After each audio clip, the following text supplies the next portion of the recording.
तब मैंने देखा कि एक हाथी के 2 सूंड हैं और ये देखकर मेरे आश्चर्य का ठिकाना ना रहा। फिर अर्जुन ने बताया कि हे वासुदेव, मैंने एक पक्षी को देखा जिसके पंखों पर वेद की ऋचाएं लिखी हुई थीं। वह मरे हुए जानवर का मांस खा रहा था।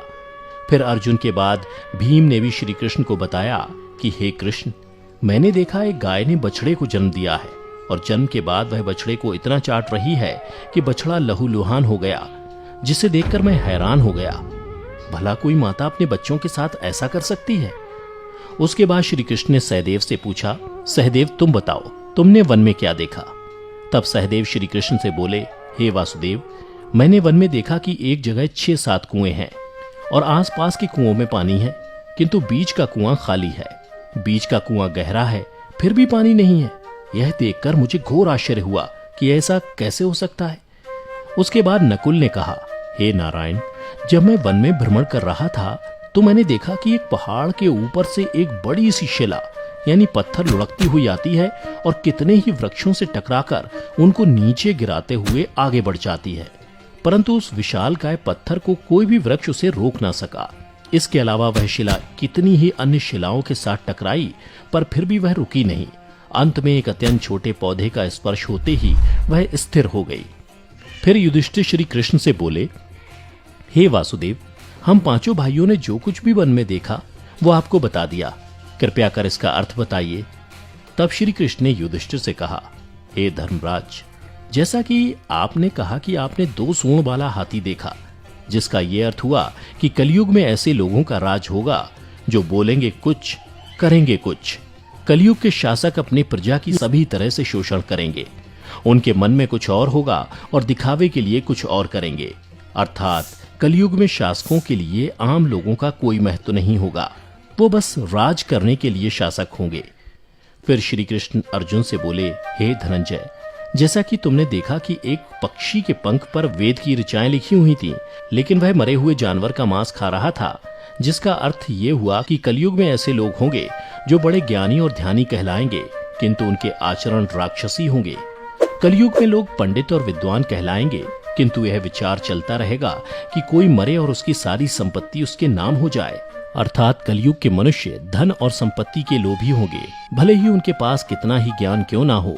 इसके अलावा हे अर्जुन, कलयुग में हर जाति धर्म के प्रमुख पद पर बैठे लोग विचार करेंगे कि कब कोई किसी पद से हटे और हम उस पर विराजमान हो जाएं। कलयुग में ऐसे लोगों की संख्या बहुतायत होगी, कोई कोई विरला ही संत पुरुष होगा। अर्जुन के बाद श्री कृष्ण भीम से बोले, हे गदाधर, जैसा कि तुमने देखा कि एक गाय अपने बछड़े को इतना चाटने लगी कि वो बछड़ा लहूलुहान हो गया, अर्थात कलयुग की माता अपनी संतानों पर इतनी ममता बरसाएंगी कि बच्चों को खुद का विकास करने का मौका ही नहीं मिलेगा, जिसके कारण मोह माया में पड़कर वे बर्बाद हो जाएंगे।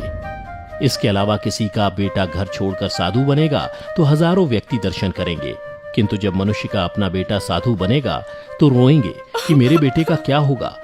इतनी सारी ममता होगी कि उसे मोह माया और परिवार में ही बांध कर रखेंगे और उसका जीवन वहीं खत्म हो जाएगा। अंत में बेचारा अनाथ होकर मरेगा।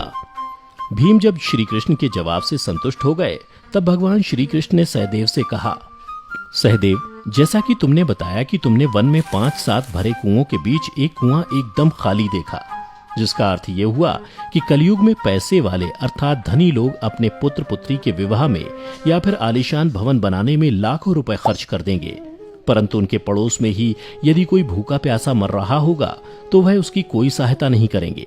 भले ही उनका अपना ही सगा भूख से मर जाएगा, लेकिन वो देखते रहेंगे। इसके अलावा कलयुग में मनुष्य मदिरा, मांस, भक्षण, सुंदरता और व्यसन में पैसे उड़ा देंगे, किंतु किसी के 2 आंसू पोंछने में उनकी रुचि ना होगी। हे सहदेव, मेरे कहने का तात्पर्य यह है कि कलयुग में अन्न के भंडार होंगे, लेकिन लोग भूख से मरेंगे। सामने महलों बंगलों में ऐशो आराम चल रहे होंगे, लेकिन पास की झोपड़ी में आदमी भूख से मर जाएगा। एक ही जगह पर असमानता अपने चरम पर होगी। श्री कृष्ण की बातें सुनकर सहदेव को सारी बातें समझ में आ गईं। तब श्री कृष्ण ने नकुल से कहा, नकुल, जैसा कि तुमने बताया कि वन में एक बड़ी सी चट्टान पहाड़ से लुढ़की, किंतु बड़े बड़े वृक्ष और उसके तने उस चट्टान को रोक ना पाए, किंतु एक छोटे से पौधे से टकराते ही वह चट्टान रुक गई, जिसका अर्थ यह हुआ कि कलयुग में मनुष्य का मन नीचे जाएगा, यानी कलयुग के मनुष्यों का जीवन पतित हो जाएगा। और ऐसे में मनुष्यों का जीवन धन की शिलाओं से नहीं रुकेगा, ना ही सत्ता के वृक्षों से रुकेगा, किंतु हरि नाम के एक छोटे से पौधे से, हरि कीर्तन के एक छोटे से पौधे से मनुष्य जीवन का पतन होना रुक जाएगा। अर्थात कलयुग में भी जो मनुष्य धन के लोभ को छोड़कर हरि नाम का जप करेगा उसे कोई कष्ट नहीं होगा और मृत्यु के बाद उसे परमेश्वर अर्थात मेरे चरणों में जगह मिलेगी।